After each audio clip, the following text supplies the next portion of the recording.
Hello दोस्तों, कैसे हैं आप सभी। उम्मीद है आप सभी अच्छे होंगे।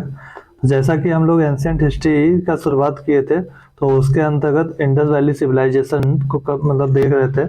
यानी इंडस वैली सिविलाइजेशन जो थी वो हमने शुरू कर दी थी। ठीक है, तो उसी के आगे देखने के प्रयास करेंगे। ठीक है, चलिए शुरू करते हैं। ये सबसे इम्पोर्टेंट होता है। जिसमें क्वेश्चन पूछता है कि सिंध घाटी सभ्यता जानी जाती है, किस चीज़ के लिए जानी जाती है। तो माना जाता है कि सिंध घाटी सभ्यता जो थी एक नगरीकृत सभ्यता थी, और ये अपने नगर नियोजन के लिए जानी जाती है। ठीक है, अपने नगर नियोजन के लिए जानी जाती है। मोहनजोदड़ो और हड़प्पा के लिए अपने कृषि संबंधी कार्य के लिए, वहाँ अपने जो उद्योग हैं उन सब विकसित हो चुके थे, उसके लिए जाना जाता है। यानी अपने विकसित उद्योग के लिए भी जाना जाता है।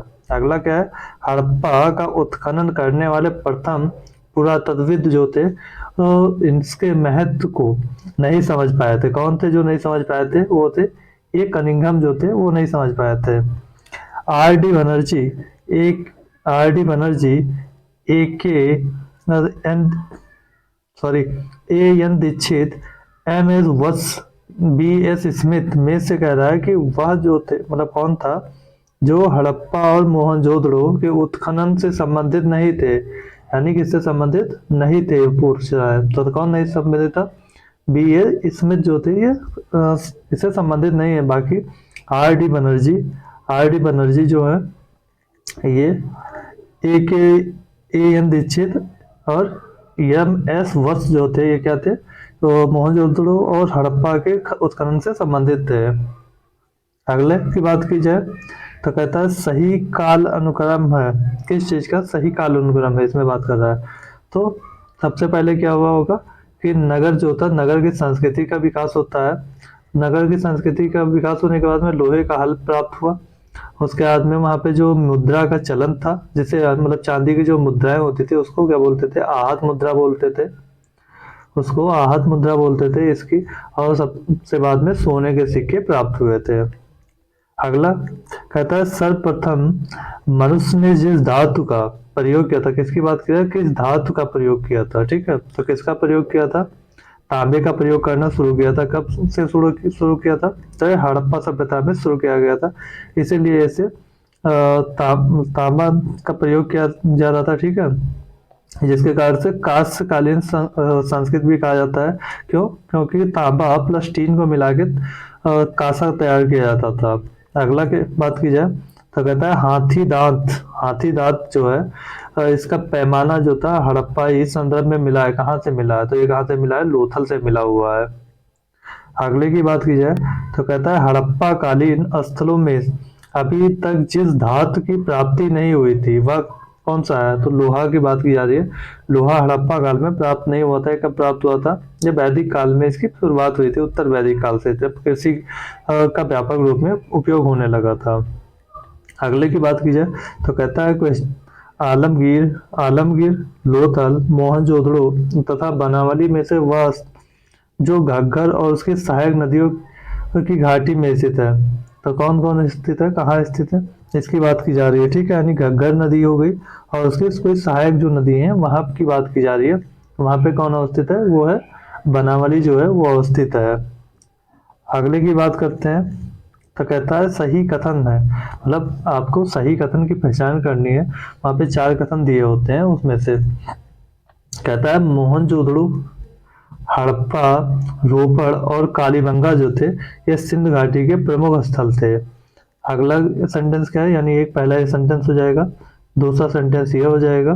कहता है हड़प्पा के लोगों ने सड़कों तथा नालियों के जाल के साथ नियोजित शहर का विकास किया था। तो ये तो सबको पता है कि नगरीय सभ्यता थी, तो उसमें जो नालियां बनी हुई थी वो ढकी हुई थी। यानी जो नालियां होती थी, यानी हड़प्पा सभ्यता में, उनके ऊपर क्या किया जाता था?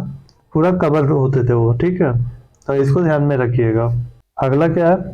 हड़प्पन संस्कृति के संदर्भ में शैलकृत स्थापत्य की बात की जाती है। किसके? शैलकृत स्थापत्य की बात की जाती है। इसके प्रमाण कहाँ से मिले हैं?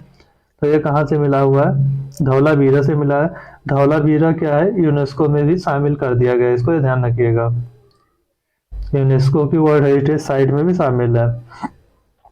ये बात की जा रही है कि अगले की बात की जाए तो कहता है जो धौलावीरा है ये कहाँ पे स्थित है, किस राज्य में है? तो कहाँ पे है? ये गुजरात में है। और लोथल की बात की जाए कि लोथल कहाँ पे है, तो उसको भी ध्यान रखिएगा कि वो भी गुजरात में ही है। अगले की बात करता है कि वह हड़प्पीय नगर जो है जो 3 भागों में विभक्त है। 3 भाग में विभक्त है मतलब, तो 3 भाग में जो कौन सा विभक्त है वो है धौलावीरा। धौलावीरा ने क्या 3 भाग में बंटने होने का मतलब क्या है? 3 भाग का मतलब हुआ कि जो पूर्वी भाग है, पश्चिम और पश्चिमी भाग है, ठीक है। यानी जो पूर्वी भाग, पश्चिमी भाग और दक्षिणी भाग के जो हिस्से होते थे, ये तीनों भाग बड़े होते थे। यानी कि जो पूर्वी भाग होते थे, एक तरफ राजा मतलब राजा रहते थे, एक तरफ क्या होता था जो व्यापारी वर्ग रहते थे, और एक साइड में क्या होते थे जो गांव नगर के लोग होते थे वो निवास करते हैं। तो इसको ध्यान में रखिएगा थोड़ा।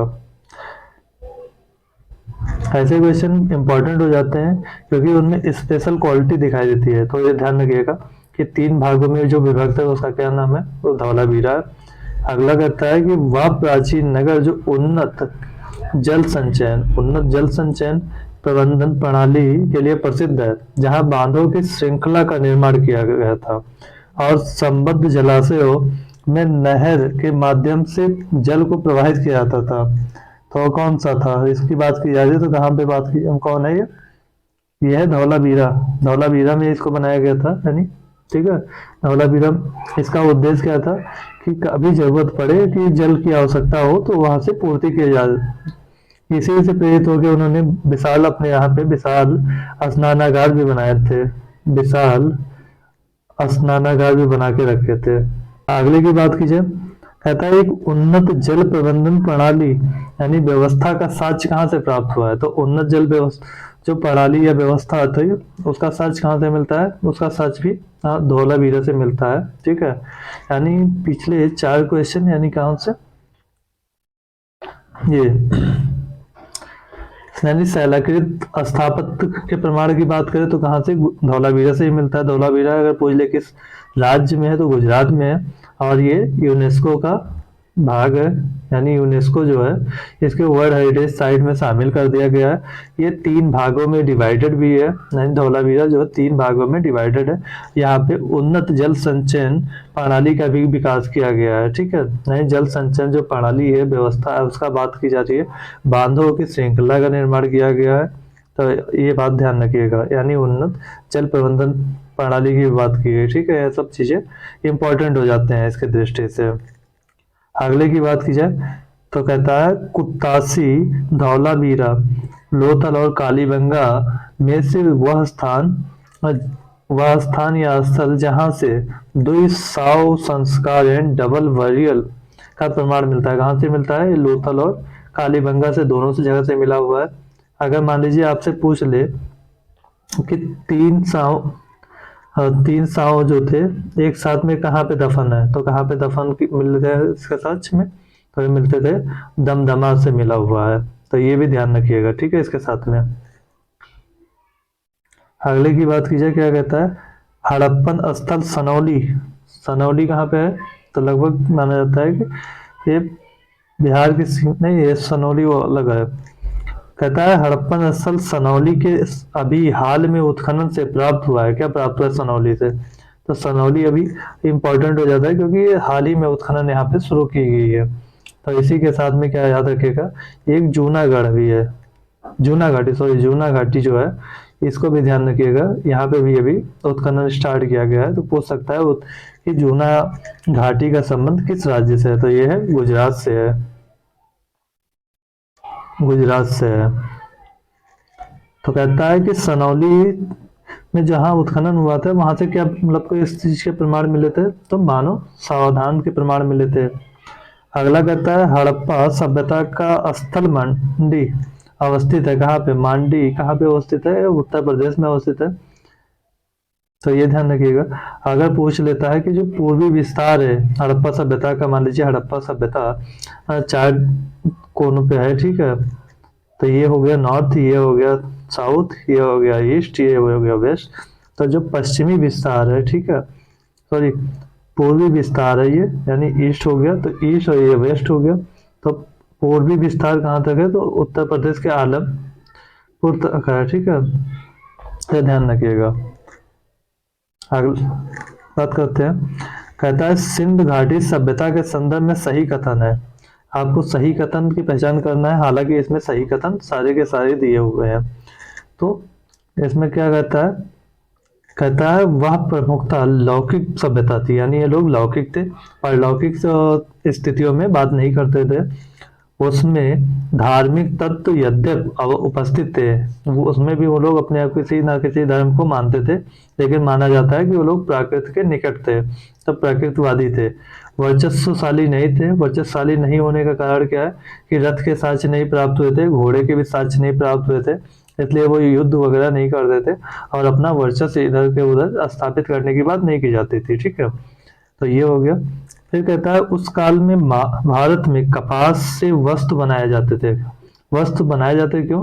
क्योंकि सूती जो होते थे वस्त्र, उसके साक्ष्य प्राप्त हुए थे। अगला कहता है सिंधु सभ्यता के संदर्भ में सही कथन है। तो कौन सा सही कथन है? वे देवियों देवताओं दोनों की पूजा करते थे। ठीक है। अगला है सिंध घाटी सभ्यता से संबद्ध विख्यात वृषभ मुद्रा प्राप्त हुई है। कहाँ से प्राप्त हुई है? तो ये मोहनजोदड़ो से प्राप्त हुई है। अगला कहता है सिंध सभ्यता से प्राप्त मोहर, जो मोहर होती थी उसमें वृक्ष की आकृति मिलती है। कौन से वृक्ष की बात की गई है? तो किसकी मिली है? पीपल की मिलती है। ठीक है, यह ध्यान रखिएगा। अगला क्या है? वह पशु जिनका अंकन हड़प्पा संस्कृत की मोहरों पर नहीं मिलता है। किसका नहीं मिलता है? तो ये किसकी नहीं मिलती है? घोड़े की नहीं मिलती है। क्यों? क्योंकि घोड़ा ना मिलने का कारण से ही माना जाता है कि वो वर्चस्वशाली नहीं थे।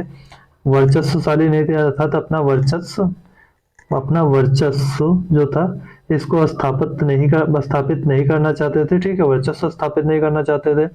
वो युद्ध में इंटरेस्टेड नहीं होते थे, यानी युद्ध में उनकी कोई रुचि नहीं होती थी, तो वे साम्राज्यवादी नहीं होते थे।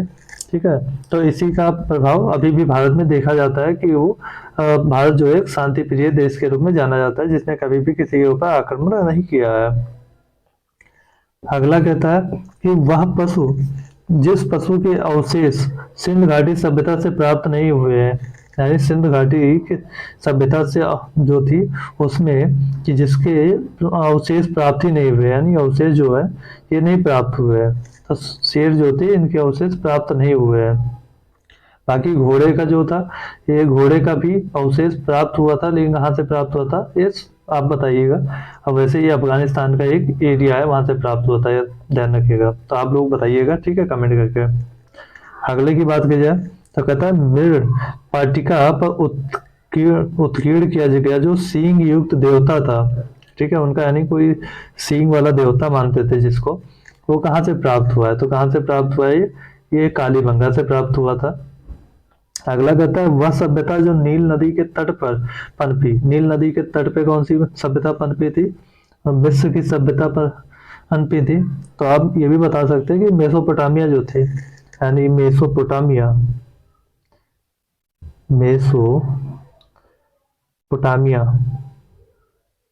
जो मेसोपोटामिया की सभ्यता थी ये किस नदी के किनारे विकसित हुई थी? इसको बताइएगा। अगला कहता है माया एज़टेक मुइस्का इंका सभ्यताओं का उत्तर से दक्षिण का सही क्रम क्या है? उत्तर से दक्षिण की बात की जा रही है। ठीक है, तो एज़टेक जो था ये नॉर्थ में पड़ेगा। सबसे पहले क्या पड़ेगा? एज़टेक पड़ेगा, यानी सबसे पहले क्या पड़ेगा? एज़टेक पड़ेगा, एज़टेक। उसके बाद में क्या पड़ेगा? माया पड़ेगा, फिर मुइस्का, उसके बाद में इंका पड़ेगा। उत्तर से दक्षिण के रूप में इसे क्रम में सजाया जाएगा। ठीक है, आगे इसकी बात की जाए तो कहता है लेखन कला की उचित प्रणाली जो थी विकसित करने वाली सर्वप्रथम प्राचीन सभ्यता थी। कौन थे? तो सुमेरिया जो थे, ये इन्होंने परिचित करवाया था, या मतलब इन्होंने विकसित किया था। ठीक है, अब आज की जो थे ये जो मेसोपोटामियन थे, यानी मेसोपोटामियन थे, ये जो भारतीय थे, यानी भारतीय, अच्छा भारतीय संदर्भ में बोल रहा हूँ कि जो हड़प्पा सभ्यता के लोग थे उनको लिए बोल रहा हूँ। ठीक है, तो हड़प्पा सभ्यता के जो लोग थे, यह भारतीय जो थे, ठीक है, यानी हड़प्पा सभ्यता के लोग जो थे इनको, या भारतीय जो थे उनको, ये मेसोपोटामिया के लोग क्या बोलते थे, मेलुहा बोलते थे। ये भी ध्यान रखिएगा, मेलुहा। और इससे पता चलता है कि मेसोपोटामिया के लोगों का जो विकसित व्यापार था वो कहाँ तक था, उसका, सॉरी, जो हड़प्पा सभ्यता के लोग थे उनका जो मतलब व्यापारिक विस्तार था वो कहाँ तक था, वो मेसोपोटामिया तक वो अपना व्यापार करते थे। इसके आगे अब बात करते हैं वैदिक काल की। तो वैदिक काल की बात की जाए तो सबसे पहले क्या होता था,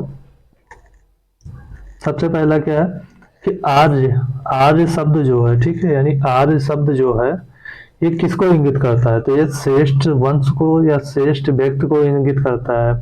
किसी भी धारावाहिक देखिए तो उसमें आर्य बोलते हैं, क्यों, क्योंकि वो श्रेष्ठ मानते हैं उनको, अपने से उसको। अगला कहता है कि क्लासिक संस्कृत जो थी उसमें आर्य शब्द जो है, ठीक है, आर्य शब्द का मतलब क्या है, यानी अर्थ क्या है, तो क्या अर्थ होता है कि एक उत्तम व्यक्ति की बात की जाती है। तो अगला कहता है सबसे पुराना वेद कौन सा है, तो सबसे पुराना वेद सभी को पता है कि ऋग्वेद सबसे पुराना है। नेक्स्ट क्या है, त्रयी नाम है, त्रयी का नाम क्या है, त्रयी क्या है, तो त्रयी का मतलब होता है तीन का समूह, ठीक है, तीन वेदों का समूह होता है। तो तीन वेद कौन कौन से हो सकते हैं, तीन वेदों का समूह, तो इसमें ऋग्वेद, यजुर्वेद, सामवेद, यानी अथर्ववेद जो है उसको वेद त्रयी में शामिल नहीं किया जाता है। अगले की बात की जाए तो कहता है वह वैदिक ग्रंथ, यानी कौन सा ऐसा वैदिक ग्रंथ था जिसमें वर्ण व्यवस्था यानी वर्ण शब्द का सर्वप्रथम प्रयोग मिलता है या उल्लेख मिलता है, तो वो कौन था, ऋग्वेद था। ऋग्वेद में क्या है कि वर्ण व्यवस्था का उल्लेख सबसे पहले मिला था। आगे बात की जाए कि जो वर्ण व्यवस्था है इसका उल्लेख कहाँ पे मिलता है, तो कहाँ से मिलता है, ऋग्वेद में मिलता है, लेकिन ऋग में मिलता है, लेकिन ऋग्वेद में कहाँ पे मिलता है, तो ये पुरुष सूक्त में मिलता है। यहाँ पे मिलता है, पुरुष सूक्त में मिलता है। इसके आगे बात की जाए, यहाँ क्वेश्चन क्या है, कहता है कि सुमेलित करना है। एक तरफ क्या है, हमारे वेद दिए गए हैं, इधर क्या है, इधर क्या है, वेद दिए गए हैं, और दूसरी तरफ क्या दिए गए हैं, वो किससे संबंधित है, तो अथर्ववेद जो है ये किससे संबंधित है, ये औषधि से संबंधित है, यानी इसमें दवाइयाँ चिकित्सा के बारे में बात की गई है। ऋग्वेद जो है इसमें ईश्वरीय महिमा की बात की गई है, चाहे वो गायत्री मंत्र हो या गायत्री मंत्र है, ठीक है, या किसी की भी बात की जाए तो वो कहाँ की जाती है, ऋग्वेद में की जा रही है। यजुर्वेद में क्या है, इसमें बलिदान की बात की जाने लगी थी, यानी एक कर्मकांड के बारे में बात किया गया, ठीक है, तो कर्मकांडिक वेद भी कहा जाता है यजुर्वेद को। सामवेद जो था, सामवेद क्या है, एक प्रकार से संगीत को समर्पित है। नेक्स्ट की बात करते हैं, अगला भी मिलान करना है। अगला क्या कहता है, इधर एक तरफ वेद है, दूसरी तरफ क्या है, वो किससे संबंधित है, तो ऋग्वेद में क्या होता है, स्रोत होती है और प्रार्थनाएं की जाती है, यानी जाहिर सी बात है जिसमें ईश्वर की महिमा की जाएगी उसमें प्रार्थना ही की जाएगी। यजुर्वेद में क्या किया जाएगा, इसमें भी स्रोत होते हैं और कर्मकांड होते हैं। सामवेद संगीत में स्रोत होते हैं इसमें, ठीक है, और इसमें जो श्लोक वगैरह है संगीत में। अथर्ववेद में तंत्र मंत्र या वशीकरण की बात की गई है। अगले की बात की जाती है कि जो हमारे चार वेद हैं, ठीक है, कि ऋग्वेद, यजुर्वेद, ऋग्वेद, यजुर्वेद, सामवेद, ठीक है, और अथर्ववेद जो है, इन चारों में से कौन सा जादुई माया या वशीकरण जो है उसका प्रयोग किया था, तो अथर्ववेद जो है इसमें किया गया है। फिर कहता है ऋग्वेद में जो ऋचाएं हैं, यानी कितनी ऋचाएं होती हैं ऋग्वेद में, तो 10,552 है। ऋग्वेद में किसका संकलन है, जो स्रोत होते हैं उनका संकलन किया गया था, जो श्लोक वगैरह बोले जाते हैं उसका संकलन किया गया। बात की जाए कि ऋग्वेद में कितने मंडल हैं, तो कितने मंडल है, 10 मंडल है, 10 मंडल है। सबसे पुराना बताइएगा कौन सा है और सबसे नवीनतम कौन सा मंडल है, ठीक है, यानी सबसे इसमें सबसे जो पुराना मंडल है, सबसे पुराना मंडल कौन सा है और सबसे नवीनतम मंडल कौन सा है, सबसे नवीनतम मंडल कौन सा है ये बताइएगा। नेक्स्ट क्वेश्चन की बात की जाए तो कहता है सुमेलित है, यानी एक तरफ हमारे क्या दिया गया है, वेद दिए गए हैं और एक तरफ क्या है, उनसे संबंधित जो ब्राह्मण ग्रंथ है उन्हें दिया गया है। तो सबसे पहले क्या है, ऋग्वेद। ऋग्वेद का जो ब्राह्मण ग्रंथ है उसका क्या नाम है, ऐत्रेय नाम है। सामवेद का क्या है, तो सामवेद का पंचविश नाम है। साम अथर्ववेद का क्या नाम है, गोपद नाम है। यजुर्वेद का क्या है, सतपथ नाम है। ठीक है, तो ये जो ब्राह्मण ग्रंथ है इनको ध्यान में रखिएगा, ये कई बार पूछा जा चुका है परीक्षाओं में। नेक्स्ट की बात करते हैं, तो कहता है ऋग्वेद का वह मंडल जो पूर्णतः सोम को समर्पित है। सोम को समर्पित है कौन सा, जो नवा मंडल है वो सोम को समर्पित है। अगर यही बात कर ली जाए कि कहे कि गायत्री मंत्र किस मंडल में है, यानी गायत्री जो मंत्र है, गायत्री मंत्र किस मंडल में है ऋग्वेद के, तो ये बताइएगा। इसके आगे बात करते हैं। कहता है यज्ञ संबंधी विधि विधानों का पता चलता है, किससे पता चलता है, तो यज्ञ के बारे में किस में चर्चा की गई है, ये यजुर्वेद में चर्चा की गई है। यानी जो यजुर्वेद है उसमें क्या किया गया है, यज्ञ के बारे में चर्चा किया गया है। इसके बाद में बात करते हैं, कहता है कि यजुर्वेद, यजुर्वेद, सामवेद, अथर्ववेद में से जिसका संकलन ऋग्वेद पर आधारित है, यानी जिसका आधार ऋग्वेद है, उस इनमें से कौन सा है, तो कौन सा है, वो सामवेद है। ठीक है, सामवेद है। फिर कहता है, नेक्स्ट की बात करें तो कहता है तक्षशिला, अतरंजी खेड़ा, कौशाम्बी, हस्तिनापुर में से वह स्थल जिसकी खुदाई से लौह धातु के प्रचलन के प्राचीनतम प्रमाण मिले हैं। तो कहाँ से मिला है, ये हस्तिनापुर से मिला हुआ है। ठीक है, तो ये ध्यान रखिएगा, सॉरी अतरंजी खेड़ा से मिला हुआ है, ये ध्यान रखिएगा। यानी हमारा सही जवाब क्या होगा, अतरंजी खेड़ा से। नेक्स्ट की बात करते हैं, तो कहता है उपनिषद जो होता है उसका मुख्य विषय क्या है, क्या है मुख्य विषय की बात करता है, तो मुख्य विषय क्या हो जाएगा, ये फिलॉसफी पे आधारित है। नेक्स्ट नेक्स्ट क्या है, ऋग्वेद परवर्ती साहित्य ब्राह्मण तथा उपनिषद में से वह वैदिक साहित्य जिसमें मोक्ष की चर्चा की गई है। यानी मोक्ष की चर्चा किस में मिलती है, तो ये उपनिषद में चर्चा इसकी मिलती है कि मोक्ष की प्राप्ति के बारे में बात की जाती है। मोक्ष शब्द का सबसे पहले उल्लेख हुआ है, कहाँ पे हुआ इसका उल्लेख किया गया है, यानी किस ग्रंथ में किया गया है, तो श्वेताश्वर जो उपनिषद है उसमें मोक्ष की शब्द, मोक्ष शब्द जो है देखने को मिलेगा।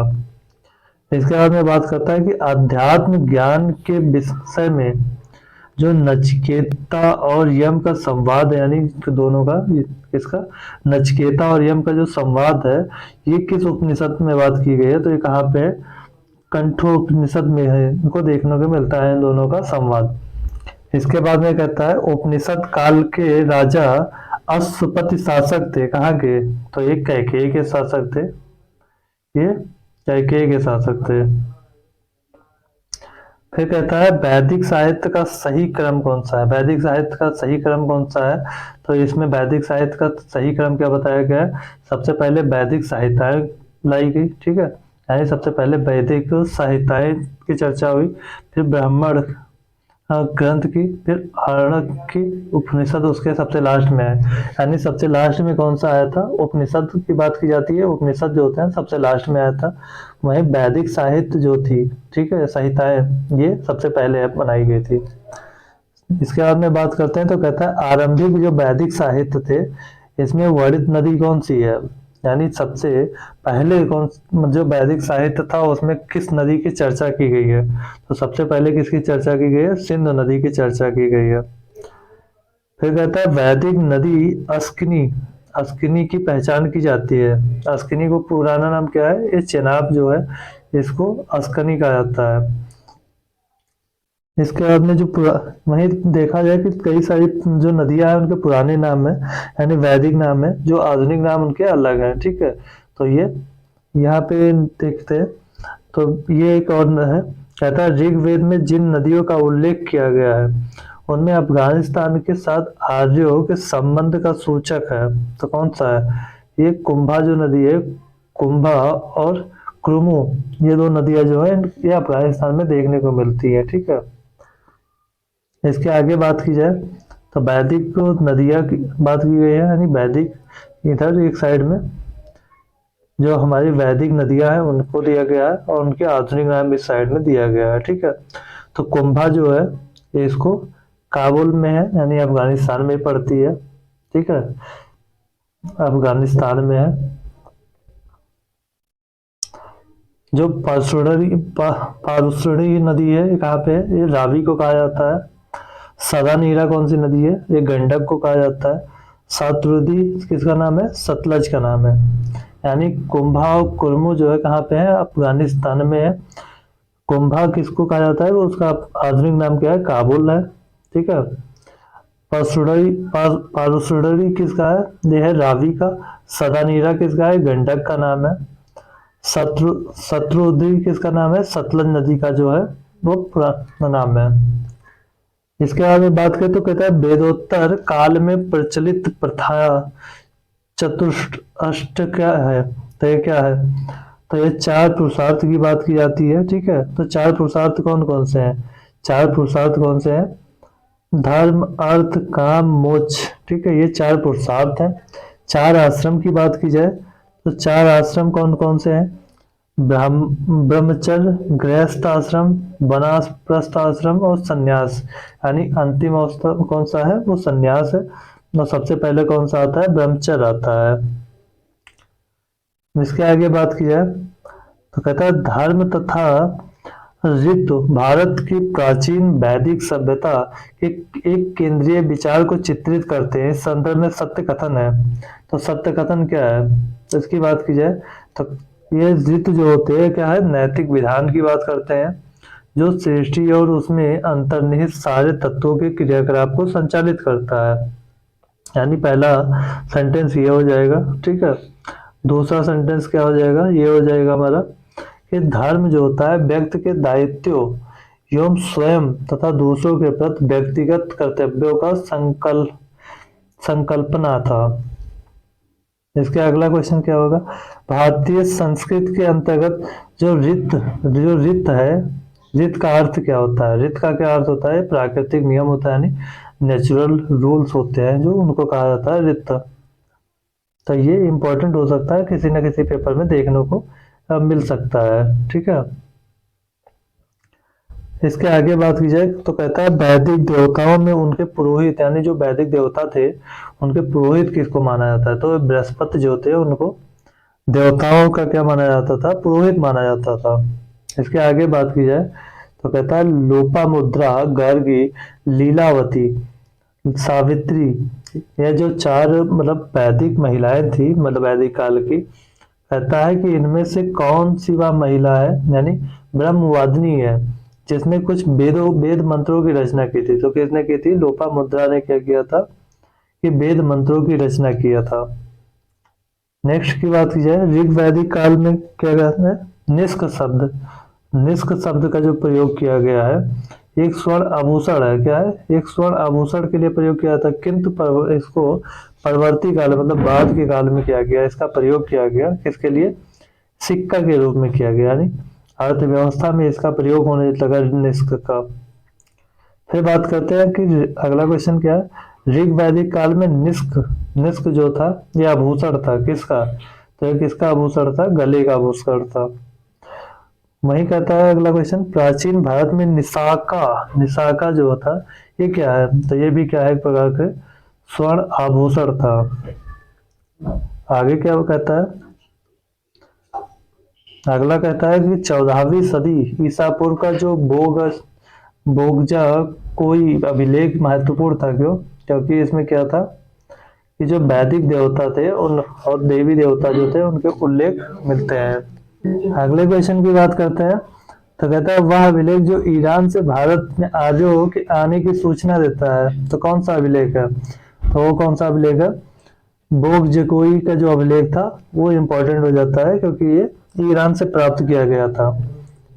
वहीं अगला क्वेश्चन कहता है शंकराचार्य, एनी बेसेंट, विवेकानंद, बाल गंगाधर तिलक में से जिसने आर्यों के आदि देश के बारे में लिखा था, इनमें से किसने आर्यों के आदि देश के बारे में लिखा है? यानी आर्यों के आदि देश के बारे में चार में से किसने लिखा है? तो किसने लिखा है? बाल गंगाधर तिलक ने लिखा हुआ है।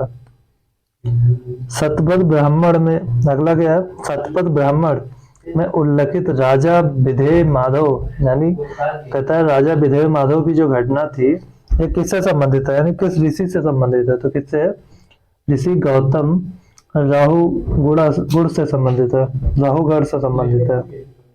आगे बात करते हैं, तो कहता है उत्तर वैदिक काल में से आर्य संस्कृत का धूल समझा जाता है, किसको समझा जाता है, तो ये किसे समझा जाता है, ये कुरु को समझा जाता है, पंचाल को भी समझा जाता है, यानी जो आर्य संस्कृत का धुर होता है ये किसको माना जाता है, कुरु और पंचाल को माना जाता है। गोत्र शब्द का प्रयोग सर्वप्रथम कहाँ मिला होता है हमें, तो ये कहाँ से मिलता है, ऋग्वेद से मिलता है। गोत्र प्रथा की स्थापना हुई, कब हुई थी, उत्तर वैदिक काल में गोत्र प्रथा की स्थापना हुई थी। नेक्स्ट की बात करें तो कहता है पूर्व वैदिक आर्यों का जो धर्म था, धर्म प्रमुख था कौन सा था, तो जो आर्य थे क्या करते थे, प्रकृति की पूजा करते थे और यज्ञ किया करते थे, यानी ये प्रकृति के बहुत ज्यादा करीब माने जाते थे। ऋग वैदिक काल में जनता मुख्यतः विश्वास करती थी किसमें, यानी ऋग्वेद में कर्मकांड को बढ़ावा दिया जाने लगा था, तो अर्थात वो बलि और कर्मकांड पे विश्वास करने लगे थे। इसके बाद में बात की जाए तो कहता है ऋग्वेद में उल्लेखित प्रसिद्ध 10 राजाओं का युद्ध लड़ा गया था, कहाँ पे लड़ा गया था, यानी जो 10 राज युद्ध कहते हैं, इसे 10 राज युद्ध भी कहा जाता है, यानी 10 राजाओं का युद्ध जो था ये परशुराई नदी जो थी वहां पे लड़ा गया था, यानी इसको रावी नदी के तट पे लड़ा गया था, रावी नदी, ठीक है, जो है वहां पे उसके तट पे लड़ा गया था। फिर कहता है सिंधु सरस्वती वितस्ता यमुना में से किस ऋग्वेद जिसे किस नदी या जिस नदी या कौन सी नदी ऐसी है जिसमें ऋग्वेद में मतेत्मा देवित्मा और नदीत्मा कहा गया, तो कौन सी नदी है जिसको कहा गया है, तो ये सरस्वती नदी को कहा गया है। और इम्पोर्टेंट रिवर अगर बात कर ले, ठीक है, यानी कौन इम्पोर्टेंट रिवर थी कब की, ऋग्वेद की इम्पोर्टेंट रिवर थी, तो कौन सी थी, ये सिंधु नदी थी, ठीक है। अब पवित्र नदी कौन सी थी, ये सरस्वती नदी थी। इसके आगे बात की जाए तो कहता है ऋग वैदिक आर्यों के 5 जन थे, 5 जन जो थे वो कौन थे, तो यदु थे, द्रुहुक थे, पुरु थे, अनु थे, तुवस्सु थे, ठीक है, ये 5 इनके जन थे। फिर नेक्स्ट की बात करते हैं तो कहता है प्राचीन काल में आर्यों के जीविकोपार्जन का मुख्य साधन था, कौन सा उनके साधन थे, तो ये कृषि कार्य किया करते थे। इसके आगे बात की जाए तो कहता है कि ऋग्वेद में उल्लेखित यो शब्द जो था ये जिस कृषि उत्पाद हेतु प्रयुक्त किया गया वो कौन सा कृषि उत्पाद है, तो ये जौ के लिए जौ को यो कहा जाता था। नेक्स्ट क्या है, हमें सुमेल करना है यानी मिलाना है, तो कहता है जो ब्रीही होता था, ब्रीही को जाना जाता है किसके रूप में, चावल के रूप में, मुदंग कहा जाता है, मूंग को कहा जाता है, यो मतलब जौ, इच्छु किसको कहा जाता है, गन्ना को कहा जाता है, तो ये ध्यान रखिएगा।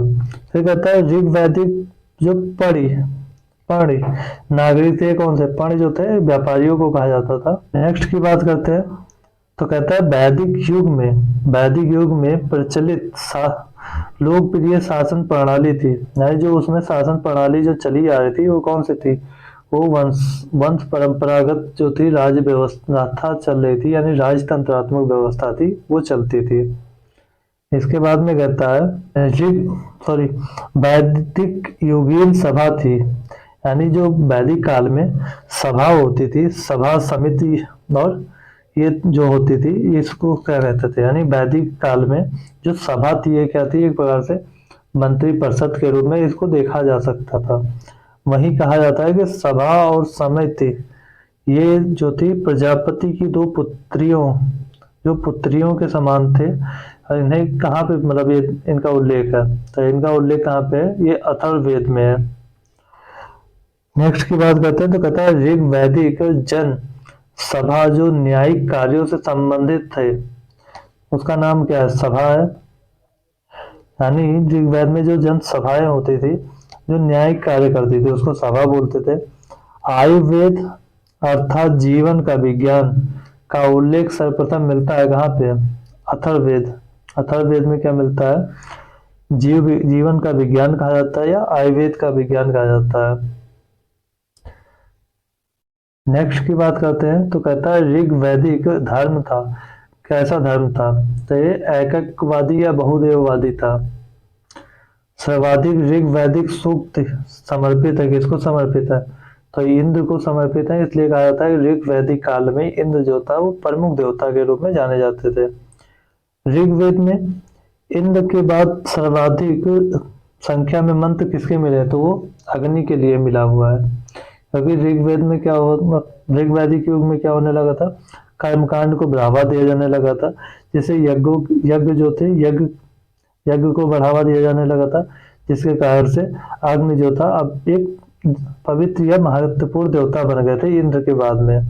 नेक्स्ट की बात करते हैं तो कहता है ऋग्वेद में युद्ध देवता समझा जाता था। किसको? युद्ध का देवता किसको माना जाता था? तो ये इंद्र को माना जाता था। पूर्व वैदिक आर्यों का सर्वाधिक लोकप्रिय देवता कौन थे? वो भी इंद्र थे। फिर कहता है कि वैदिक देवता जो इंद्र के विषय में सत्य कथन है, ये कौन थे? झंझावत के देवता थे। झंझावत जो बारिश करवाते थे उसके देवता थे। इसके आगे बात करें तो कहता है 800 से 600 ईसा पूर्व का जो काल था इसको क्या बोलते हैं? ये ब्राह्मण युग इसको माना जाता है।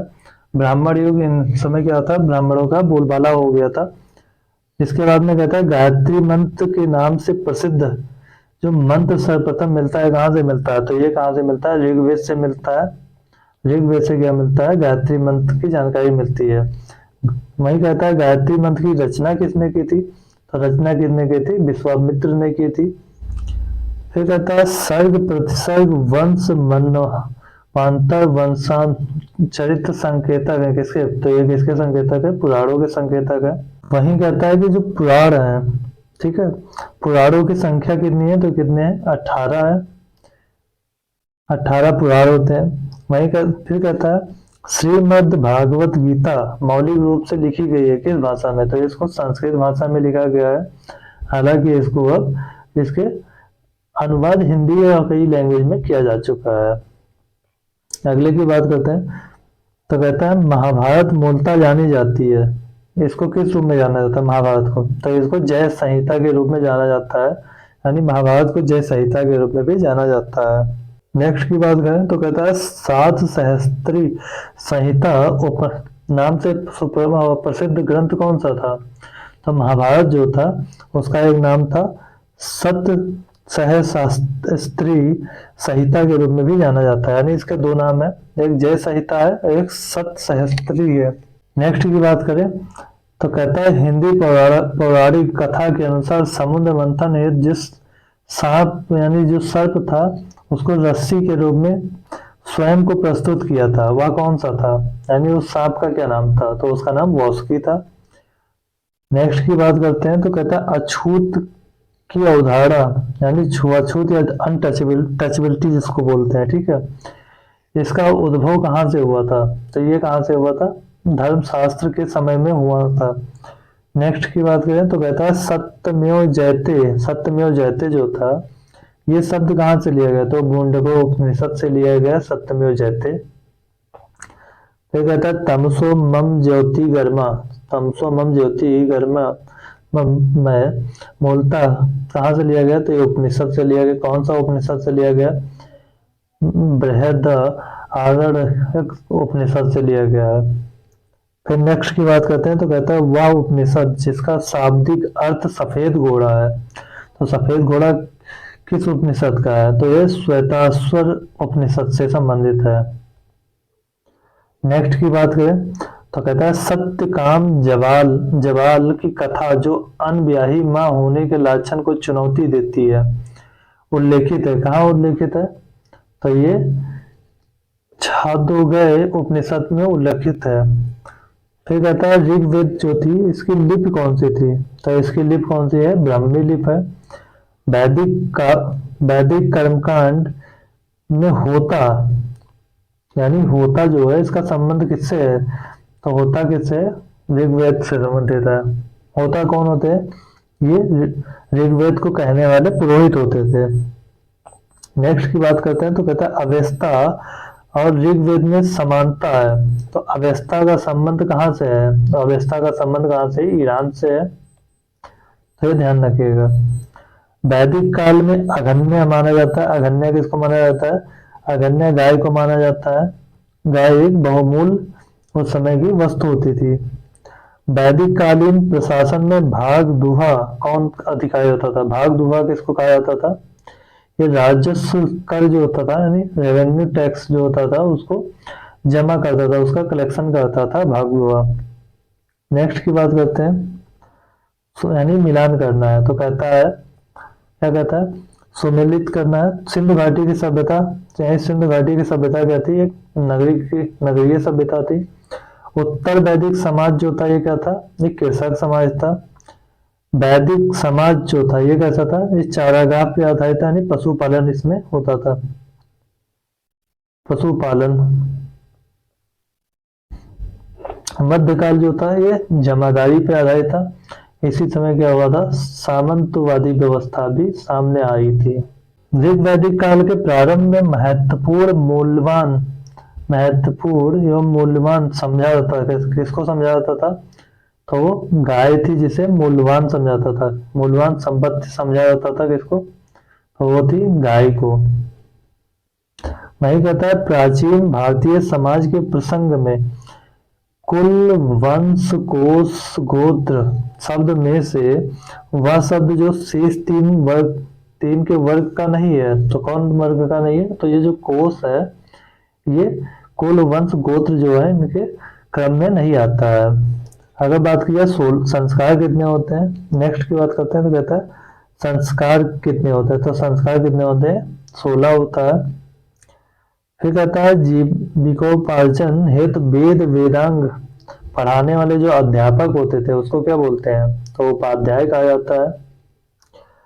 पुराणों के अंदर पुराणों के संदर्भ में सही कथन है। तो पुराणों के संदर्भ में सही कथन कौन सा है? विष्णु पुराण से मौर्य वंश की जानकारी मिलती है। वही वायु पुराण जो है उससे गुप्त वंश की शासन व्यवस्था पर प्रकाश डालता है।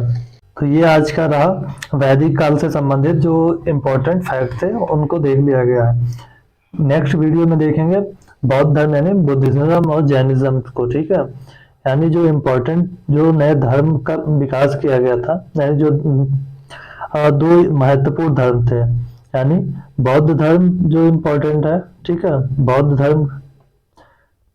धर्म और जैन धर्म ये इम्पोर्टेंट हो जाता है। तो इनको अगले वीडियो में देखा जाएगा, ठीक है। तो बस इतना ही आज के लिए, फिर मिलते हैं नेक्स्ट वीडियो में।